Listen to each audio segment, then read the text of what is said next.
The Disguised Queen, a heart of great doubt once upon a time. In the heart of Lagos, Nigeria, there was a woman named Madam Abeni Adeyemi. She was not just any woman, she was one of the most powerful businesswomen in Africa. She had built Adeyemi Enterprises from the ground up, turning it into a multi-billion-dollar empire spanning real estate, agriculture, fashion, and technology.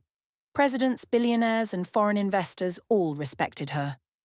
Yet, despite all her success, Abeni felt deeply alone. She had lost count of the number of men who had professed love for her, only to later discover they were more interested in her money than her heart.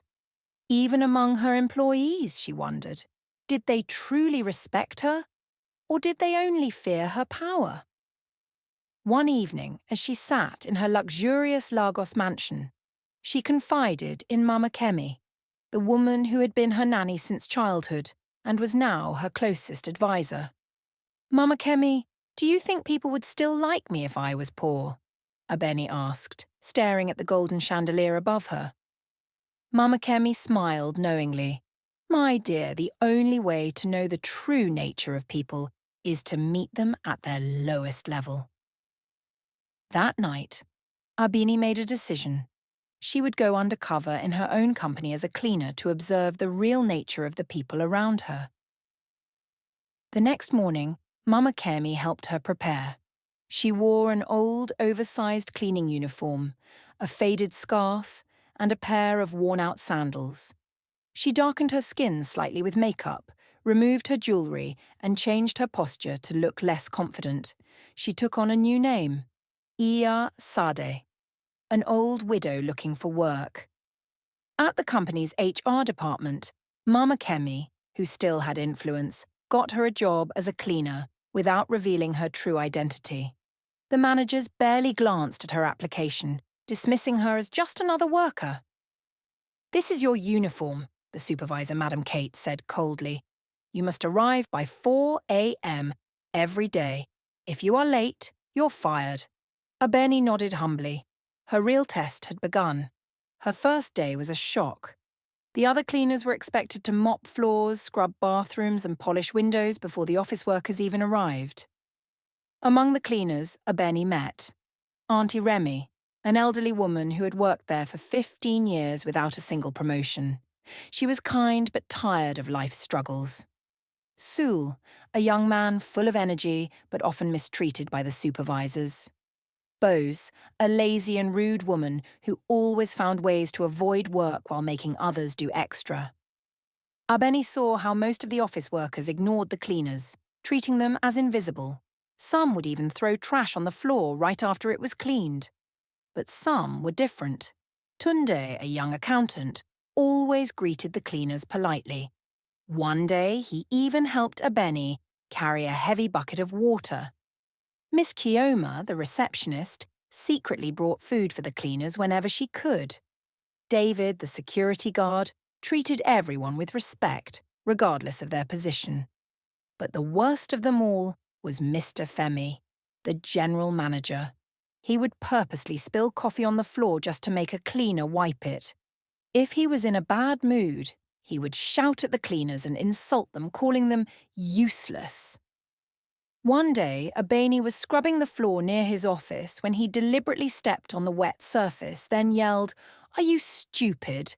Can't you even clean properly?" She clenched her fists but held her tongue. She needed to see how far his cruelty would go.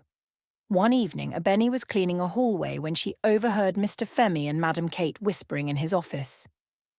"You're sure the money will be transferred by Friday?" Madam Kate asked. "Yes," Mr. Femi chuckled.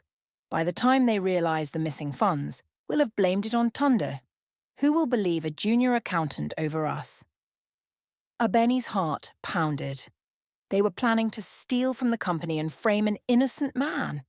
She knew she had to act, but not yet. She had to gather proof first.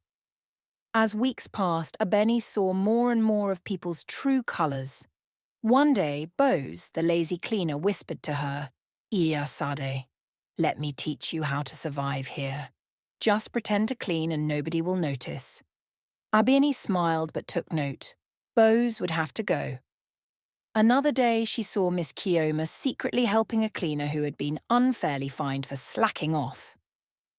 When the manager caught them, Miss Kioma defended the cleaner, despite the risk to her job. That was true kindness. But the worst betrayal came when she met an old childhood friend, Bode, who now worked in the company. He had been one of the few men she had once trusted, but when she approached him as Iya Sade, he laughed mockingly. "Old woman, get out of my way," he said. "I don't talk to poor people." Abeni's heart broke. If only he knew. After 3 months, Abeni had seen enough. It was time to reveal herself. On Monday morning, she called for an urgent staff meeting. Every employee gathered in the large conference hall. The entire company, executives, managers, accountants, security guards, and cleaners, was present. As everyone settled in, Abeni walked onto the stage, dressed as Iya Sade. Gasps filled the room. Confused whispers spread. Then, right before their eyes, she removed her scarf, straightened her posture, and took off her glasses. Madame Abeni stood before them, back in her true form. Silence. Then, the realization hit. She had been among them all along. Mr. Femi turned pale. Madame Kate froze in horror. Bose nearly collapsed. Abeni raised a hand for silence. "For 3 months I have worked among you. I have seen your kindness, your cruelty, your honesty, and your lies. Today I will reward those who are good and remove those who are rotten."